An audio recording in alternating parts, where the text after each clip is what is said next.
Hola amigas de Mujeres Exitosas Latam, una vez más aquí en nuestro canal de YouTube Mujeres Exitosas Latam, con un invitado muy especial. Ustedes saben que cada día estamos trayendo invitados importantes, mujeres, hombres de gran trayectoria que nos dan conocimiento, porque ustedes saben que nuestra organización trabaja todo lo que es el empoderamiento integral para las mujeres. Y ustedes saben también que la educación y que el conocimiento nos da poder. Por eso hoy tenemos un invitado muy especial, se llama Andreas Mariano Althoff Ospina, es historiador y geógrafo de la Universidad de Bonn, Alemania, magíster en Relaciones Internacionales de la Universidad Sergio Arboleda, asesor de Asuntos Internacionales en la Federación Nacional de Departamentos. Además de eso, pues es presidente, director de diferentes organizaciones y fundaciones que ya nos va a contar más adelante de qué se trata, cuáles son esas organizaciones que lidera.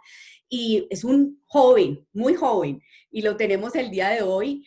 Andreas, bienvenido a este espacio para hablar de un tema que es de la migración venezolana que nos aqueja tanto a nosotros como país pues fronterizo, y ver cómo viven los venezolanos, qué estás haciendo tú dentro de tu organización por ayudarle a toda esta comunidad, a todos estos extranjeros que pues sin lugar a dudas somos hermanos y pues hay personas que siguen trabajando por eso. Y además de eso también ver desde tu visión qué están haciendo los estados, cómo ves, cómo es este tema de migración y qué debemos hacer. Así que bienvenido, Andreas.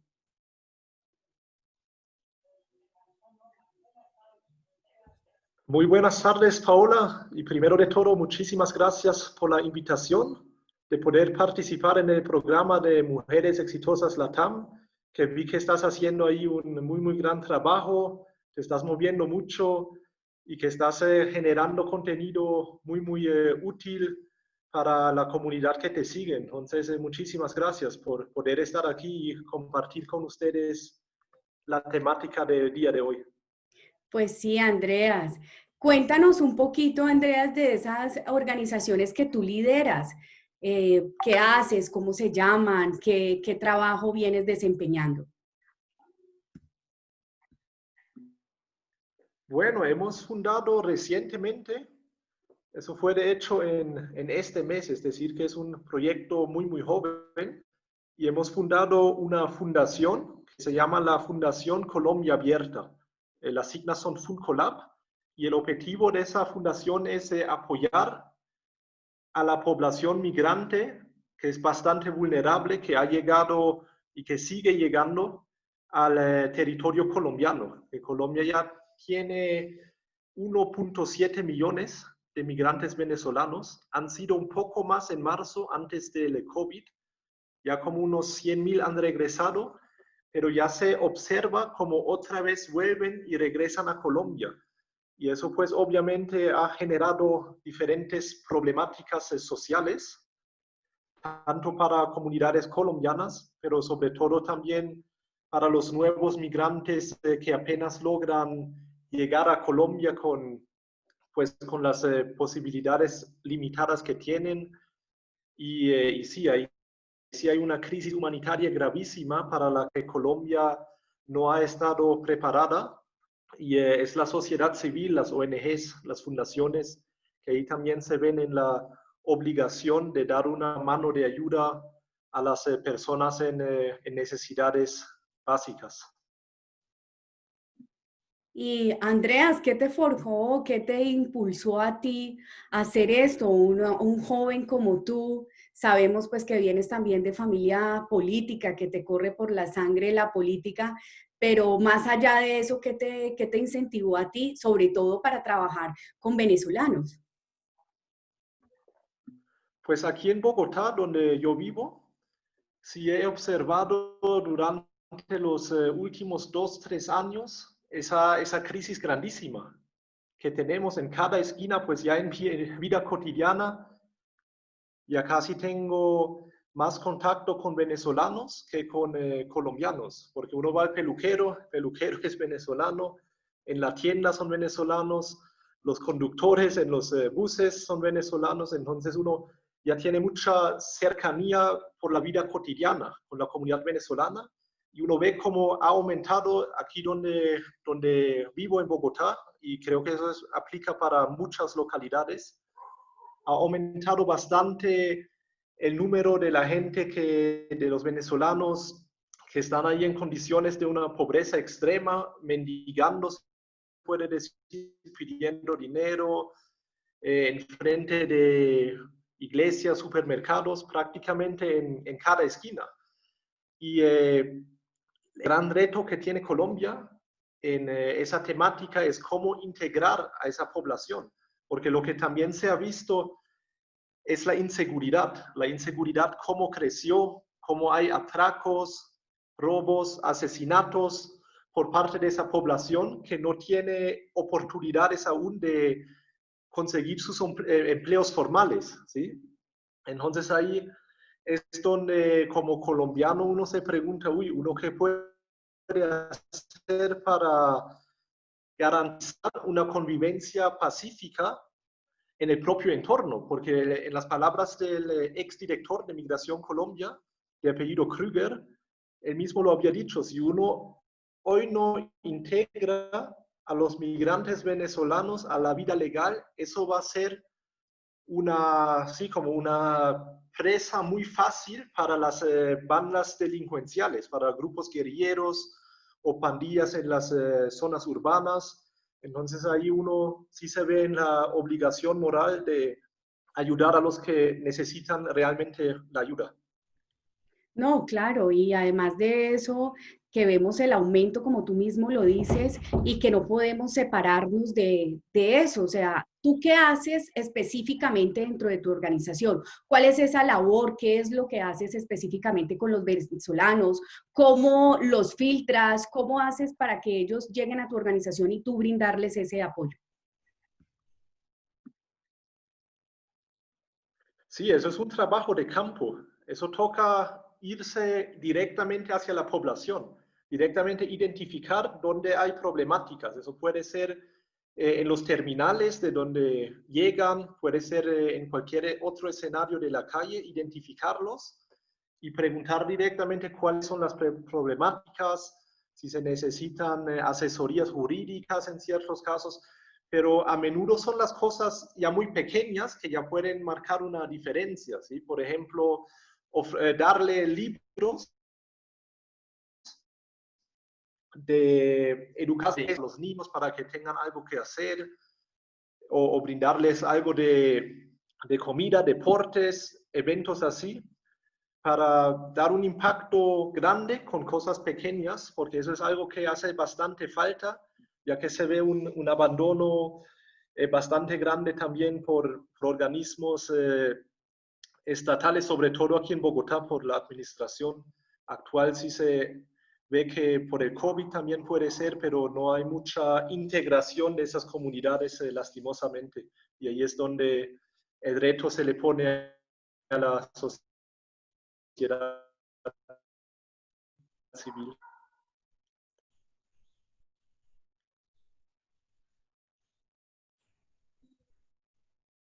Andreas, eh, nosotros sabemos que pese a todos los trabajos que se han hecho, tú sabes que la Oficina de Migración Colombia tiene reportados, según un informe que se ha dado, más o menos 40.000 millones de venezolanos viviendo legalmente y se calcula que estén más o menos 60.000 irregularmente, ¿sí?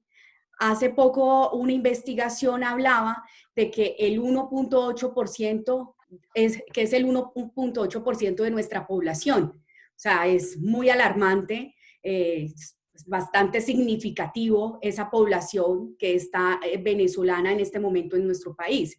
Y sabemos que tenemos que brindar apoyo, que las migraciones han estado a través de la historia, que eso ayuda también y contribuye de alguna u otra forma al surgimiento de la economía, a que los países prosperen.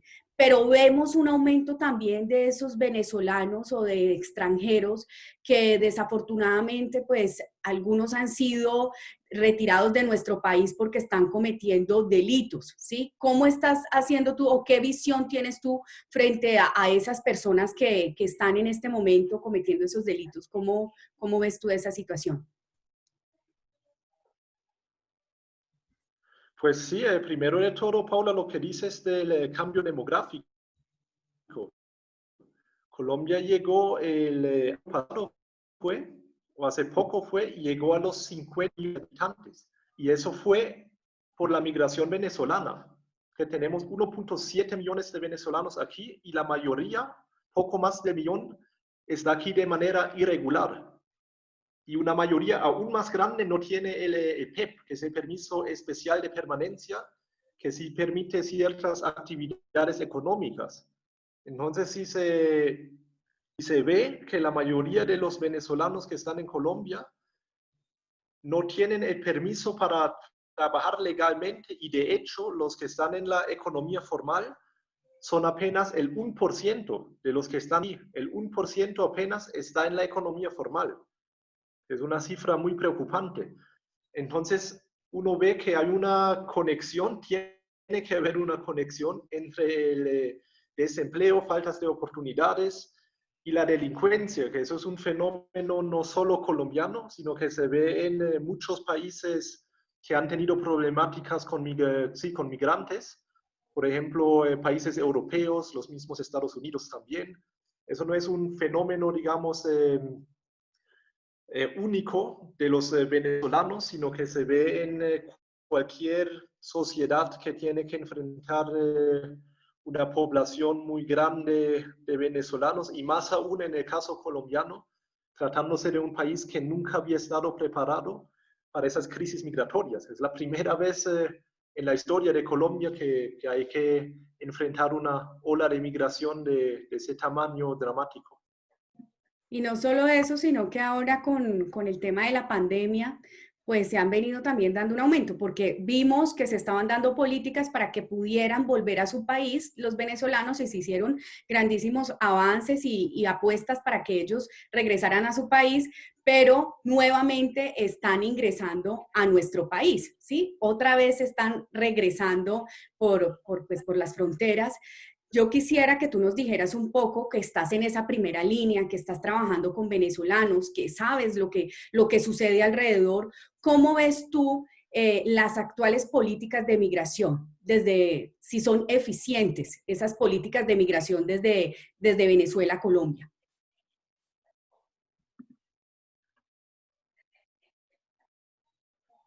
Bueno, Colombia como país que aprobó el Pacto de Marrakech en el 2018, sí se obligó de acoger a migrantes que están en condiciones vulnerables, ¿sí? No solo, y además hay que tener aquí otra cosa en cuenta, porque no es que se trate de migrantes económicos, como sucede, por ejemplo, en el caso de mexicanos principalmente, la mayoría de los mexicanos se puede decir que va a Estados Unidos, van ahí por chances económicas, porque quieren mejorar su vida económica, pero en el caso de Venezuela eso también es un tema ya humanitario de refugiados, se puede decir, porque ahí están huyendo para salvar sus vidas de un régimen criminal socialista dictatorial encabezado por Maduro. Ahí ya cambia un poco el escenario. Entonces, frente a esta experiencia que estamos viviendo con Colombia, por temas humanitarios, es obligación del Estado colombiano de aceptar a los migrantes venezolanos. Otra cosa sería si serían casos de migrantes económicos, pero aquí sí es una cosa plenamente humanitaria. Y para eso Colombia, para las capacidades que tiene, sí ha hecho un muy gran trabajo, teniendo en cuenta que es una frontera muy grande, de más de 2.000 kilómetros, muy difícil de controlar.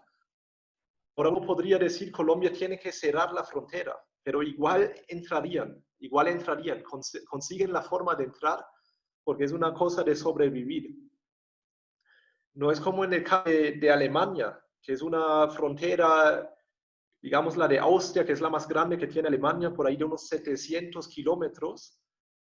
Tampoco se cerró, tratándose ahí de migrantes económicos, en gran parte. También ahora recientemente hubo refugiados de guerra de Siria, pero eso sí sería una frontera ya más fácil de controlar, pero ahí tampoco se hizo.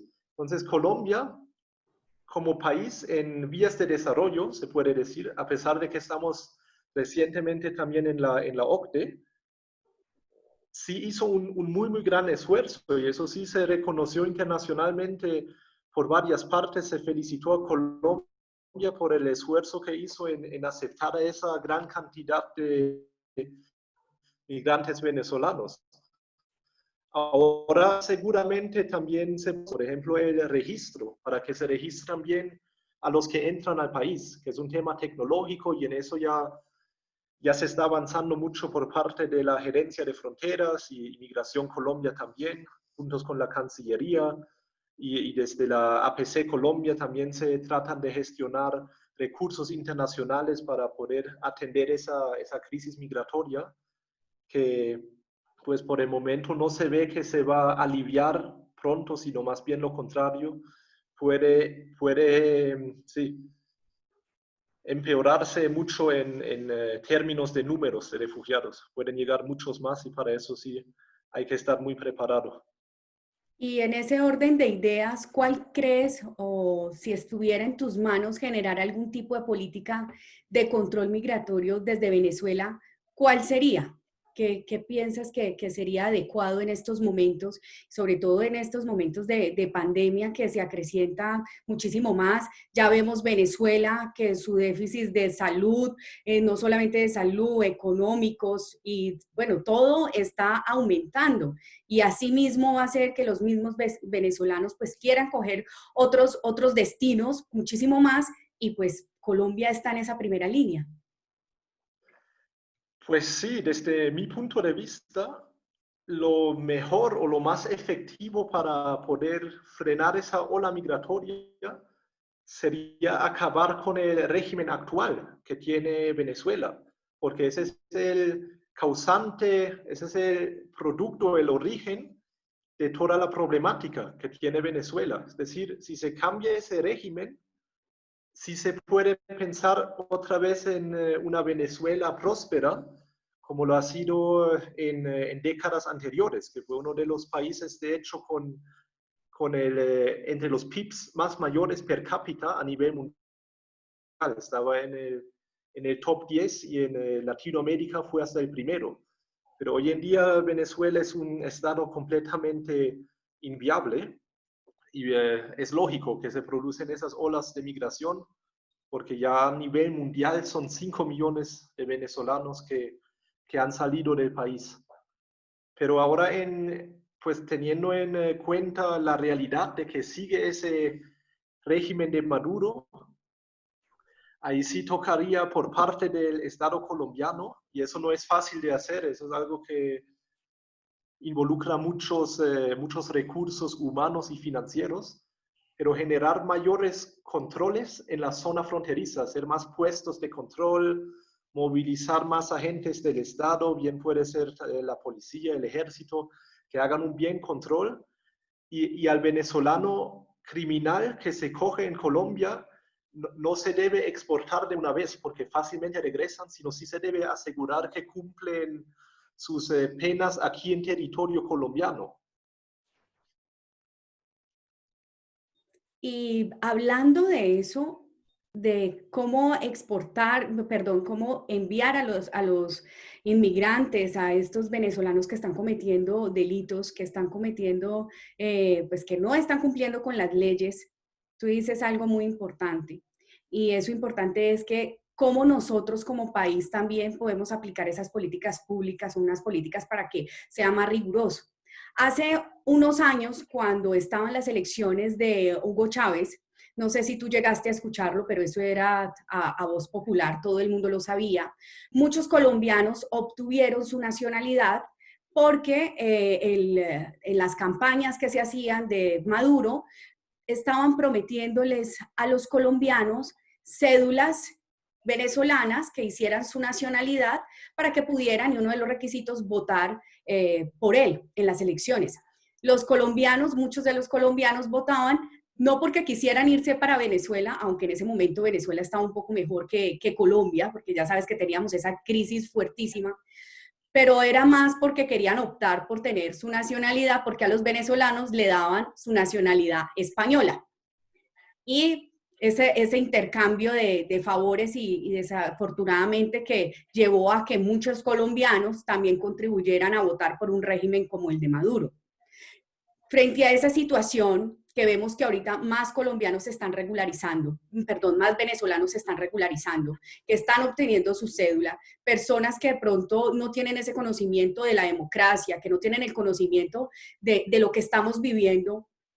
¿Qué peligro ves tú o qué podemos hacer nosotros como colombianos frente a esas posibilidades de que el régimen de Maduro pueda involucrarse o pueda estar aquí en las próximas elecciones?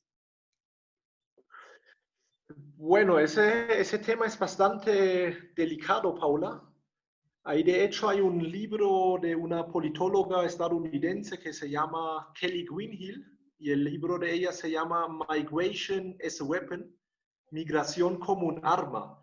Y hay ejemplos de países principalmente comunistas, por ejemplo también Cuba y otros, que usan a la migración como un arma para debilitar a sus países enemigos. Entonces, en el caso de Cuba, fueron olas de migración impulsadas por el régimen de Castro, con destino a Miami y Estados Unidos, porque eso le iba a causar, y le causó de hecho grandes problemas a la comunidad de Miami, de la Florida, y ellos usan eso para poder también pues negociar mejor ciertas cosas.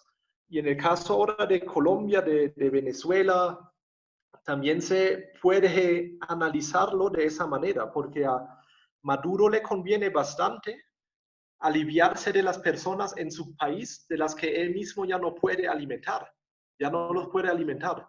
Se alivia de esa población y al mismo tiempo le genera problemas a otros países que no pueden acogerla e integrarla de manera rápida y adecuada.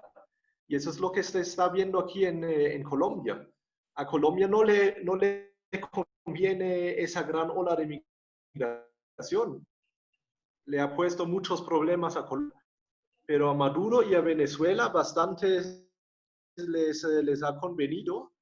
Ahora de las cédulas, pues eso también es una cosa muy complicada, porque lo que tú dices es completamente cierto. Se fueron a Venezuela colombianos y si votaran por Chávez o más tarde por Maduro, les dieron de una vez la cédula la venezolana. Ahora tienen dos cédulas y pueden entrar y salir de la frontera como quieren. Y uno, en verdad, para las autoridades es muy difícil saber qué hace esa población en Venezuela cuando regresan. Doy el ejemplo del ELN, por ejemplo, que también puede usar con facilidad la zona fronteriza colombo-venezolana. Y el Estado colombiano ahí está en una desventaja geoestratégica, diría, porque no sabe controlar esa frontera y la población que sale y entra. Y un país que no es capaz de proteger sus fronteras, más adelante ya tendrá problemas de proteger su soberanía. No, y a eso incluye la situación que vivimos en el país de desorden, de esa polarización que hay tan absurda en nuestro país, imagínate, o sea, estamos frente a una situación muy difícil y pues qué bueno que tú estés haciendo ese trabajo con los venezolanos porque son nuestros hermanos y no se trata de que los saquemos porque si hay personas que están contribuyendo, pues podemos ayudarles, pero sí tener un control frente a esas situaciones que se están viendo, a ese aumento de extranjeros, sobre todo por la situación que tenemos en nuestro país, de circunstancias muy, muy graves, muy difíciles. Yo hace poco hice una investigación sobre mujeres inmigrantes venezolanas. Hice una investigación, pero con mujeres inmigrantes profesionales.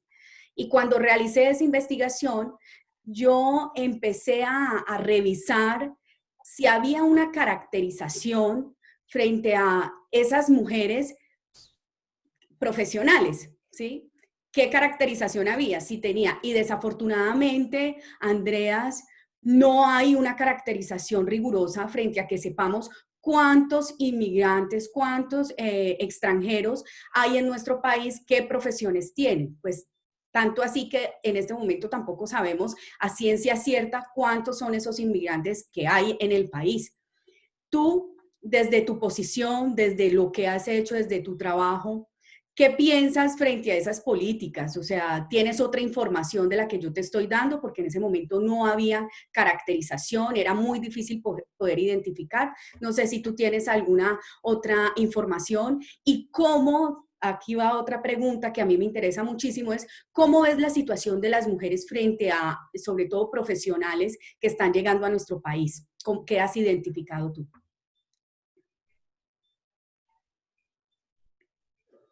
Pues sí, Paula, allí el problema que hay es que no hay relaciones diplomáticas entre Colombia y el régimen de Maduro, solo entre Colombia y el gobierno de Guaidó.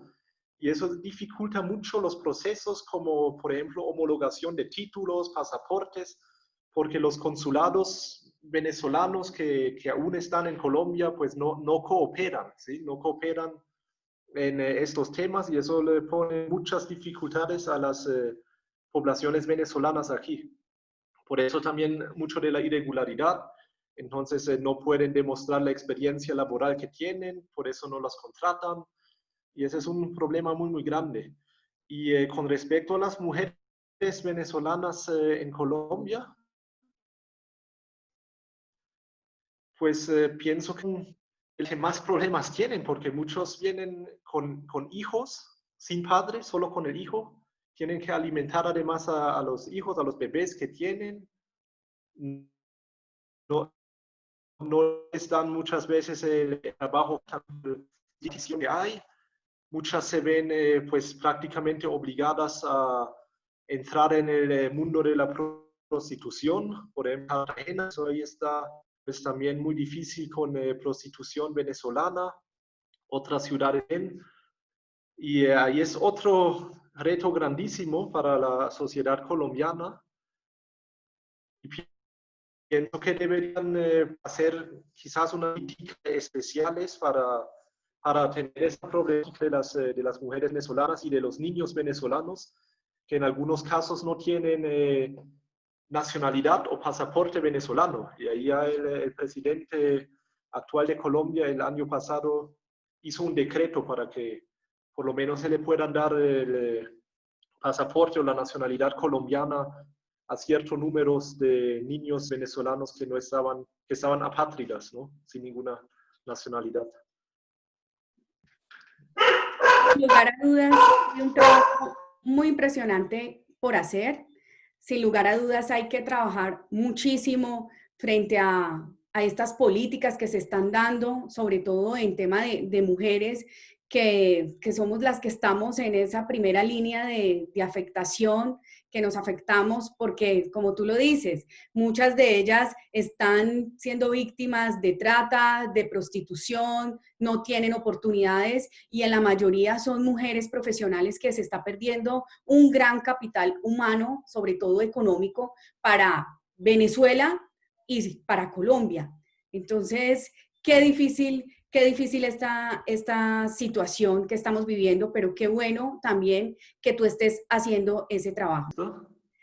Sí, y bueno, qué bueno que tú estés haciendo ese trabajo, que estés implementando políticas, que estés desde tu organización trabajando para poder contribuirle a las mujeres, a todos estos venezolanos que necesitan tanta ayuda, tanto apoyo, que a veces para el mismo gobierno se hace imposible, pero que también desde las organizaciones que tú presides, que yo presido, que podamos enviar un mensaje a las personas para que sepamos la magnitud del problema que tenemos los colombianos encima frente a esta ola impresionante de migración.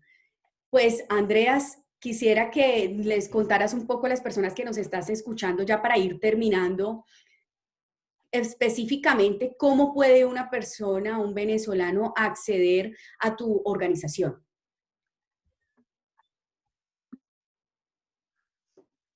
Bueno, ahí vamos a hacer una página web que la estamos desarrollando, pero aún no la lanzamos.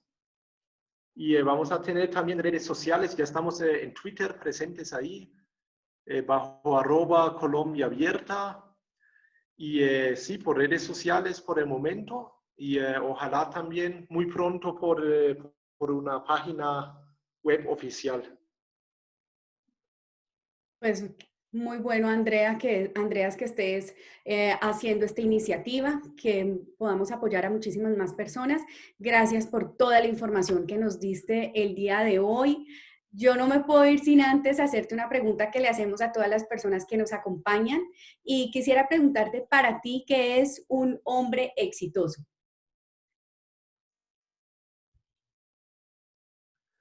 Bueno, esa es una respuesta ahora muy subjetiva que puedo dar, ¿no?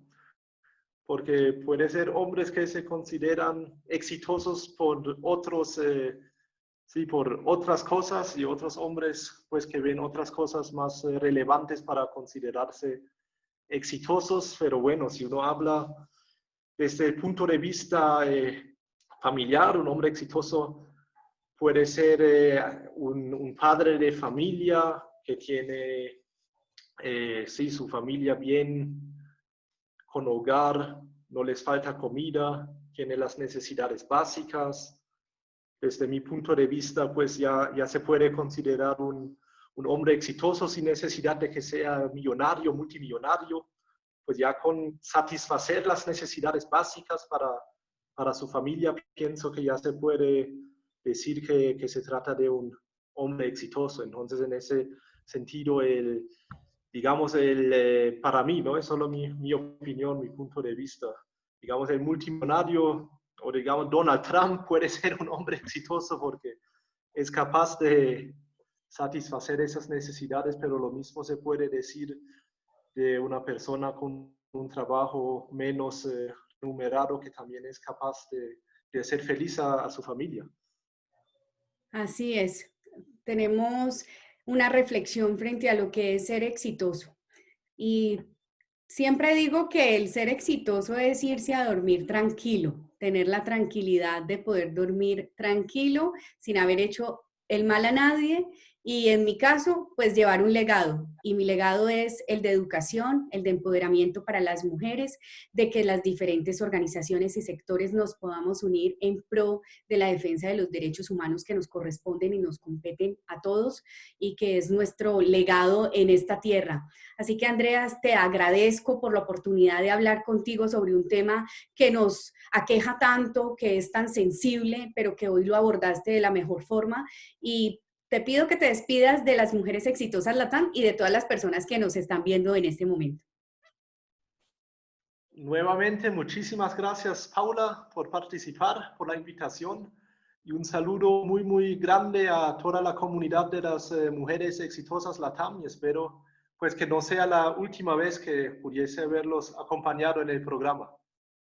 Seguramente tendremos otras oportunidades y como ya lo habíamos hablado después, yo por redes les voy a estar informando esa alianza tan buena que hemos hecho con Andreas. Próximamente lo vamos a sacar en nuestras redes para que ustedes sepan de qué les estamos hablando, porque nosotros hemos encontrado una alianza de seguir trabajando por la educación y ahí estamos unidos en ese proyecto.